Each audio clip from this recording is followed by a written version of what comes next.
Pengacara mantan terpidana pembunuhan Vina Eki Saka Tatal, Titin Priyalanti membantah pernyataan polisi yang menyebut tak ada intimidasi dalam pemeriksaan terhadap kliennya tahun 2016 lalu.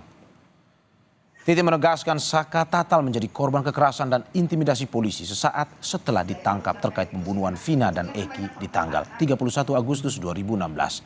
Saat pemeriksaan lanjutan, polisi tidak melakukan kekerasan karena Saka sudah didampingi penasihat hukum. Intimidasi yang diterima Saka Tatal menurut Titin juga sempat diungkap di malam persidangan. Katanya juga nggak ada intimidasi, Bu. Tapi bener nggak, Bu? Ya kalau sekarang gini, kalau nggak ada intimidasi dia sudah keluar loh, sudah bebas.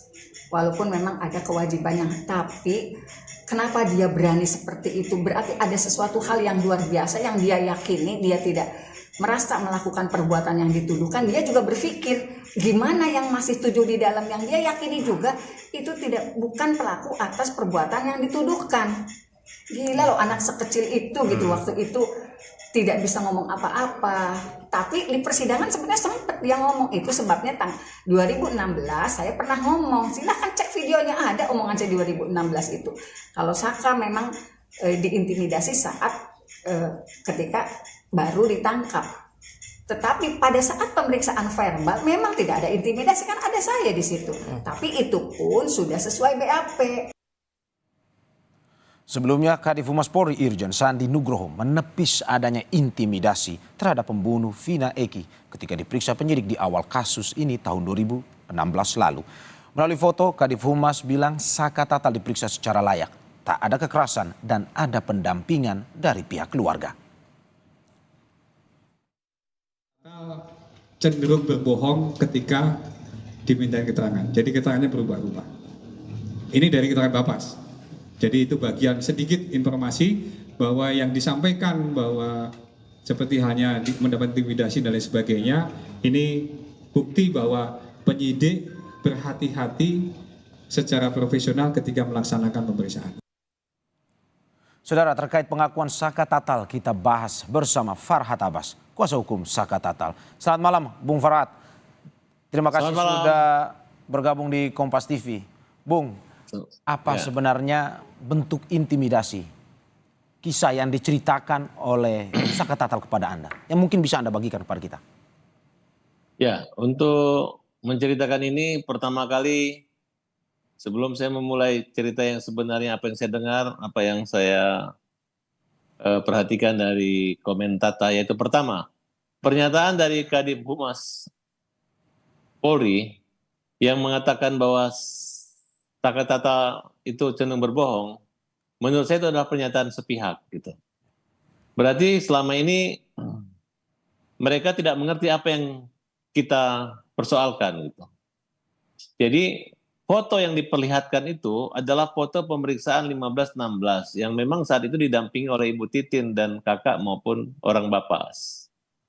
Jadi bukan itu persoalannya gitu. Sampai persidangan pun didampingi. Yang menjadi persoalan adalah ketika Saka Tatal ditangkap sampai tanggal 16, dari tanggal 31 Agustus, itu dia nggak pernah didampingi dan tidak bisa ditemui oleh pengacara.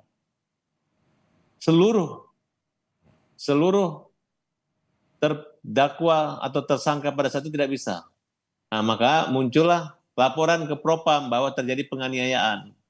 Laporan ke Komnas HAM gitu. Berarti ketika tidak ditemani saat itu penganiayaan terjadi. Disitulah terjadi penganiayaan dan terjadi kekerasan dan intimidasi terhadap mereka. Itu pengakuan mereka. Bang, penganiayaan seperti apa yang mungkin bisa Anda ceritakan? Kalau dilihat dari foto-foto beredar, itu adalah penganiayaan-penganiayaan yang betul-betul untuk bagaimana membuat rangkaian cerita ini menjadi cerita rangkaian pembunuhan dan keterkaitan antara satu dengan lainnya, terutama setelah adanya BAP pengakuan dari Sudirman. Penganiayaan fisik atau psikologis yang diterima? Fisik. Ini menurut pengakuan dia itu fisik. Bahkan kan dia mencontohkan, menggambarkan itu ketika ada di media. Oleh siapa, Bang? Oleh siapa waktu itu? Oleh oknum-oknum penyidik saat itu. Saya nggak bisa sebutkan siapa namanya, yang tahu kan mereka. Itu yang sudah kita laporkan kepada Propam dan Walaupun dulu sempat katanya bahwa itu adalah perkelahian antara mereka, nggak mungkin orang yang tidak berada di tempat itu kemudian mau berantem sesama mereka. Harusnya gini, harusnya kepolisian ketika menangkap mereka disiapkan CCTV, dipertemukan dengan keluarga, dipertemukan dengan pengacara. Nah, kalaupun ada pendampingan yang didampingi oleh Ibu Titin saat itu, hanya mendampingi aja ketika ada pengacara dan Ya. dari Bapas. Oke, Bung. Mereka ya. Yang masih membingungkan bahwa intimidasi yang dilakukan kepada Saka Tatal sebenarnya tujuannya untuk apa? Apakah untuk bercerita sesuai Kalau dengan menurut pengakuan Saka Tatal, ya. artinya mereka ini termasuk Sudirman kan pengacaranya Ibu Titin.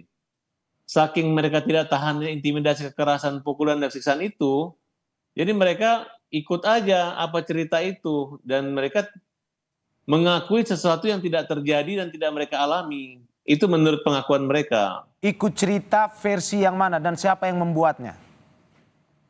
Ya itu kan waktu dari awal ketika tanggal 29 orang tua daripada Eki melihat ke Polsek bahwa motor anaknya tidak terlalu rusak berat katanya. Kemudian dia menyisir 500 meter di TKP, kemudian bertemu dengan Aib dan Dede. Aib Dede ini yang bilang ada segerombolan geng motor. Nah, kemudian Rudi menitip telepon kalau ada mereka, informasikan saya, kemudian bersama dengan anak buahnya menangkap ke 11, mungkin DP 4 ke 8. Ini 8 orang Rudi, itu, kemudian ya Rudi Maaf, Bang, langsung membuat BAP, Rudiana Ibtu Rudiana, ayah dari Eki. Oke. Nah, kemudian Rudi tanggal 31 membuat laporan setelah menangkap orang ini. Jadi bukan menangkap, cari pengacara, dampingi, tidak. Itulah di situ dikatakan oleh mereka mengaku bahwa mereka digebuk. Bung, berarti Ibtu Rudiana ini menurut Saka Tatal adalah menjadi bagian dari orang yang melakukan intimidasi juga atau tidak sebenarnya? Saya tidak memperjelas gitu karena kan Saka Tatal ini hanya mengatakan bahwa waktu itu kakinya, tangannya ditaruh di bawah kursi, kemudian ada polisi yang di atas itu. Gitu. Itu cara Kemudian, intimidasi yang dilakukan? Ya, kemudian menurut Sudirman juga kepada Bu Titin, mereka dipukulin semua, kemudian mereka bilang, sudah ngaku saja, Sudirman udah mengaku semua. Ya, mereka daripada takut tersiksa lagi, ya mereka iya-iya aja.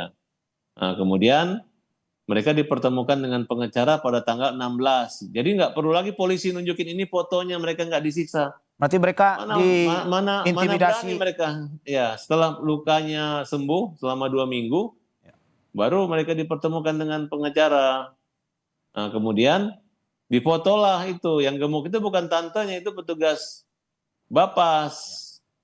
Nah, jadi jangan membuat opini seolah-olah Saka Tatal berbohong. Justru kalau kita pertanyakan foto itu ditunjukkan kemudian menuduh orang yang sudah dihukum dan menjalani dan menjadi mantan narapidana sebagai pembohong, apalagi dia anak kecil, harusnya udah tahu waktu itu diperlakukan anak kecil, harusnya tetap menghormati Saka Tatal sebagai anak kecil yang dihukum atau disidik saat itu. Jangan dipermalukan dia berbohong. Dia ini kan adalah orang yang didukung oleh rakyat untuk mencari keadilan dan kebenaran. Karena pelanggaran hak asasi manusia ini dibiarkan begitu saja, maka akan terjadi pelanggaran-pelanggaran. Oke, Dan Bung, berarti waktu itu Saka Tatal diintimidasi untuk mengakui sesuatu yang sebenarnya dia tidak tahu. Begitu maksud Anda? ya, karena gini, 8 terpidana pada saat pemeriksaan pengadilan semua mencabut laporan BAP itu. Ya. Nah, termasuk kalau Saka Tatal tidak mencabut karena dia didampingi oleh orang tua, keluarga, dan Bapas. Tapi dia mengaku bahwa dia diintimidasi. Ya. Nah, oleh karena itu dia tetap dianggap tidak benar. Dan hakim tetap menggunakan pengakuan tersangka yang dikejar di situ sebagai keyakinan hakim untuk memvonis. Copy paste-nya lah kira-kira gitu. Apakah Jadi menurut Anda intimidasi ini juga salah satu bagian dari cara untuk membuat Saka Tatal mengakui kalau dia adalah pelaku dari atau terlibat dalam kasus pembunuhan ini? Justru saya melihat ada satu konspirasi dalam penyidikan maupun penuntutan gitu. Ya. Justru di sini sebenarnya polisi itu nggak perlu diserang. Polisi kan bisa berkilah bahwa jaksa yang menerima P21 perkara gitu.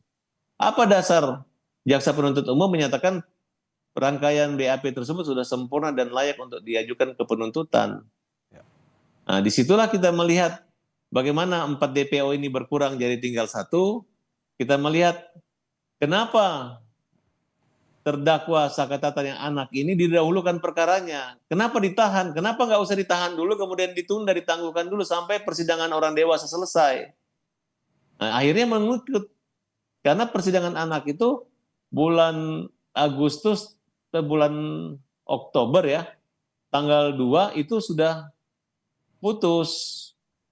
Sudah putus dan banding tanggal 2 November sudah putus juga. Oke. Walaupun kasasinya tanggal 7 Agustus 2017.